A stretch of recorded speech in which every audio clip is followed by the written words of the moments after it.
Chapter 6. 2 days have passed since that day of lunacy. What a noise and a fuss and a chattering and an uproar there was! And what a welter of unseemliness and disorder and stupidity and bad manners! And I the cause of it all.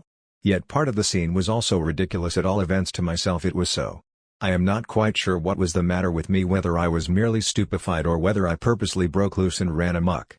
At times my mind seems all confused, while at other times I seem almost to be back in my childhood, at the school desk, and to have done the deed simply out of mischief. It all came of Polina, yes, of Polina. But for her, there might never have been a fracas. Or perhaps I did the deed in a fit of despair, though it may be foolish of me to think so. What there is so attractive about her I cannot think. Yet there is something attractive about her, something passing fair, it would seem. Others besides myself she is driven to distraction. She is tall and straight, and very slim. Her body looks as though it could be tied into a knot, or bent double, like a cord. The imprint of her foot is long and narrow. It is a maddening imprint, yes, simply a maddening one. And her hair has a reddish tint about it, and her eyes are like cat's eyes, though able also to glance with proud, disdainful mien. On the evening of my first arrival, 4 months ago, I remember that she was sitting and holding an animated conversation with de Griers in the salon, and the way in which she looked at him was such that later, when I retired to my own room upstairs, I kept fancying that she had smitten him in the face, that she had smitten him right on the cheek, so peculiar had been her look as she stood confronting him. Ever since that evening I have loved her. But to my tale. I stepped from the path into the carriageway, and took my stand in the middle of it. There I awaited the Baron and the Baroness. When they were but a few paces distant from me I took off my hat, and bowed. I remember that the Baroness was clad in a voluminous silk dress, pale grey in colour, and adorned with flounces and a crinoline and train. Also, she was short and inordinately stout, while her gross, flabby chin completely concealed her neck. Her face was purple, and the little eyes in it had an impudent, malicious expression. Yet she walked as though she were conferring a favour upon everybody by so doing. As for the Baron, he was tall, wizened, bony-faced after the German fashion, spectacled, and, apparently, about 45 years of age. Also, he had legs which seemed to begin almost at his chest, or, rather, at his chin. Yet, for all his air of peacock-like conceit, his clothes sagged a little, and his face wore a sheepish air which might have passed for profundity. These details I noted within a space of a few seconds. At first my bow and the fact that I had my hat in my hand barely caught their attention. The Baron only scowled a little, and the Baroness swept straight on. "Madame la Baronne," said I, loudly and distinctly embroidering each word, as it were j'ai l'honneur d'être votre esclave. Then I bowed again, put on my hat, and walked past the Baron with a rude smile on my face. Polina had ordered me merely to take off my hat, the bow and the general effrontery were of my own invention. God knows what instigated me to perpetrate the outrage. In my frenzy I felt as though I were walking on air. "Hein!" ejaculated, or, rather, growled the Baron as he turned towards me in angry surprise. I too turned round, and stood waiting in pseudo-courteous expectation. Yet still I wore on my face an impudent smile as I gazed at him. He seemed to hesitate, and his brows contracted to their utmost limits. Every moment his visage was growing darker. The Baroness also turned in my direction, and gazed at me in wrathful perplexity, while some of the passers-by also began to stare at us, and others of them halted outright. "Hein!" the Baron vociferated again, with a redoubled growl and a note of growing wrath in his voice. "Jawohl," I replied, still looking him in the eyes. "Sind Sie rasend?" he exclaimed, brandishing his stick, and, apparently, beginning to feel nervous. Perhaps it was my costume which intimidated him, for I was well and fashionably dressed, after the manner of a man who belongs to indisputably good society. "Jawohl," cried I again with all my might, with a long-drawn rolling of the ul sound after the fashion of the Berliners, who constantly use the phrase "jawohl" in conversation, and more or less prolong the syllable ol according as they desire to express different shades of meaning or of mood. At this the Baron and the Baroness faced sharply about, and almost fled in their alarm. Some of the bystanders gave vent to excited exclamations, and others remained staring at me in astonishment. But I do not remember the details very well. Wheeling quietly about, I returned in the direction of Polina Alexandrovna. But, when I had got within 100 paces of her seat, I saw her rise and set out with the children towards the hotel.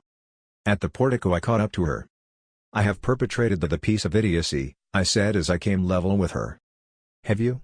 Then you can take the consequences," she replied without so much as looking at me. Then she moved towards the staircase.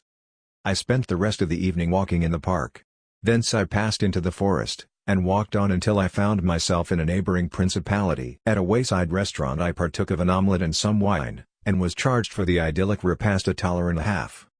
Not until 11 o'clock did I return home to find a summons awaiting me from the general. Our party occupied 2 suites in the hotel, each of which contained 2 rooms. The first, the larger suite, comprised a salon and a smoking room, with, adjoining the latter, the general's study. It was here that he was awaiting me as he stood posed in a majestic attitude beside his writing table. Lolling on a divan close by was de Greyers. "My good sir," the general began, "may I ask you what this is that you have gone and done?" "I should be glad," I replied, "if we could come straight to the point. Probably you are referring to my encounter of today with a German?" "With a German? Why, the German was the Baron Bermergelme, most important personage. I hear that you have been rude both to him and to the Baroness?" "No, I have not." "But I understand that you simply terrified them, my good sir?" shouted the general. "Not in the least," I replied. "You must know that when I was in Berlin I frequently used to hear the Berliners repeat, and repellently prolong, a certain phrase, namely, Jawohl, and, happening to meet this couple in the carriage drive, I found, for some reason or another, that this phrase suddenly recurred to my memory, and exercised a rousing effect upon my spirits. Moreover, on the 3 previous occasions that I have met the Baroness she has walked towards me as though I were a worm which could easily be crushed with the foot.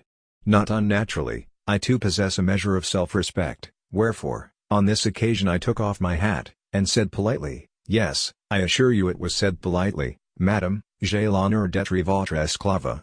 Then the Baron turned round, and said Hein, whereupon I felt moved to ejaculate in answer Jawohl. Twice I shouted it at him, the first time in an ordinary tone, and the second time with the greatest prolonging of the words of which I was capable. That is all. I must confess that this puerile explanation gave me great pleasure. I felt a strong desire to overlay the incident with an even added measure of grossness, so, the further I proceeded, the more did the gusto of my proceeding increase. "You are only making fun of me," vociferated the general as, turning to the Frenchman, he declared that my bringing about of the incident had been gratuitous. De Greyers smiled contemptuously, and shrugged his shoulders. "Do not think that," I put in. "It was not so at all. I grant you that my behavior was bad, I fully confess that it was so, and make no secret of the fact. I would even go so far as to grant you that my behavior might well be called stupid and indecent tomfoolery, but, more than that, it was not. Also, let me tell you that I am very sorry for my conduct. Yet there is one circumstance which, in my eyes, almost absolves me from regret in the matter. Of late, that is to say, for the last 2 or 3 weeks I have been feeling not at all well. That is to say, I have been in a sick, nervous, irritable, fanciful condition, so that I have periodically lost control over myself. For instance, on more than one occasion I have tried to pick a quarrel even with Monsieur le Marquis here, and, under the circumstances, he had no choice but to answer me. In short, I have recently been showing signs of ill health. Whether the Baroness Bermergelm will take this circumstance into consideration when I come to beg her pardon, for I do intend to make her amends, I do not know, but I doubt if she will, and the less so since, so far as I know, the circumstance is one which, of late, has begun to be abused in the legal world, in that advocates in criminal cases have taken to justifying their clients on the ground that, at the moment of the crime, they, the clients, were unconscious of what they were doing, that, in short, they were out of health. My client committed the murder, that is true, but he has no recollection of having committed it. And doctors actually support these advocates by affirming that there really is such a malady, that there really can arise temporary delusions which make a man remember nothing of a given deed, or only a half or a quarter of it. But the Baron and Baroness are members of an older generation, as well as Prussian junkers and landowners. To them such a process in the medico-judicial world will be unknown, and therefore, they are the more unlikely to accept any such explanation. What is your opinion about it, General? Enough, sir. He thundered with barely restrained fury.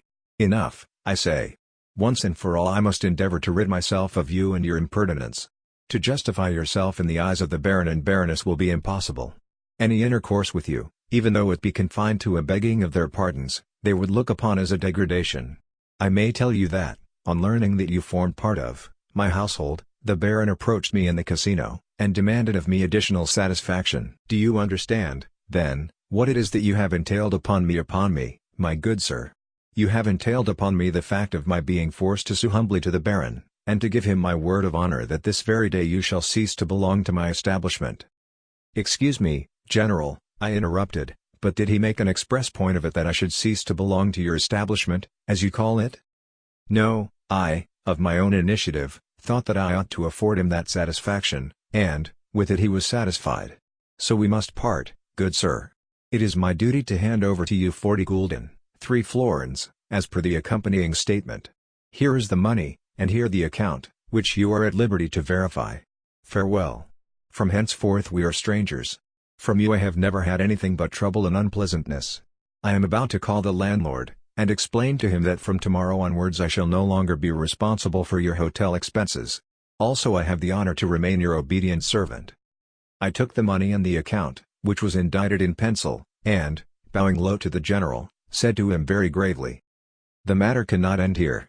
I regret very much that you should have been put to unpleasantness at the baron's hands, but, the fault, pardon me, is your own. How came you to answer for me to the baron? And what did you mean by saying that I formed part of your household? I am merely your family tutor, not a son of yours, nor yet your ward, nor a person of any kind for whose acts you need be responsible. I am a judicially competent person, a man of 25 years of age, a university graduate, a gentleman, and, until I met yourself, a complete stranger to you. Only my boundless respect for your merits restrains me from demanding satisfaction at your hands, as well as a further explanation as to the reasons which have led you to take it upon yourself to answer for my conduct." So struck was he with my words that, spreading out his hands, he turned to the Frenchman, and interpreted to him that I had challenged himself, the general, to a duel. The Frenchman laughed aloud. "Nor do I intend to let the baron off," I continued calmly, but with not a little discomfiture at de Grier's merriment. "And since you, General, have today been so good as to listen to the baron's complaints, and to enter into his concerns since you have made yourself a participator in the affair, I have the honor to inform you that, tomorrow morning at the latest, I shall, in my own name, demand of the said baron a formal explanation as to the reasons which have led him to disregard the fact that the matter lies between him and myself alone, and to put a slight upon me by referring it to another person, as though I were unworthy to answer for my own conduct." Then there happened what I had foreseen. The general, on hearing of this further intended outrage, showed the white feather. "What?" he cried. "Do you intend to go on with this damned nonsense? Do you not realize the harm that it is doing me? I beg of you not to laugh at me, sir, not to laugh at me, for we have police authorities here who, out of respect for my rank, and for that of the baron. In short, sir, I swear to you that I will have you arrested, and marched out of the place, to prevent any further brawling on your part. Do you understand what I say?" He was almost breathless with anger, as well as in a terrible fright. "General," I replied with that calmness which he never could abide, "one cannot arrest a man for brawling until he is brawled. I have not so much as begun my explanations to the baron, and you are altogether ignorant as to the form and time which my intended procedure is likely to assume. I wish but to disabuse the baron of what is, to me, a shameful supposition, namely, that I am under the guardianship of a person who is qualified to exercise control over my free will. It is vain for you to disturb and alarm yourself. For God's sake, Alexis Ivanovitch, do put an end to this senseless scheme of yours," he muttered, but with a sudden change from a truculent tone to one of entreaty as he caught me by the hand. "Do you know what is likely to come of it?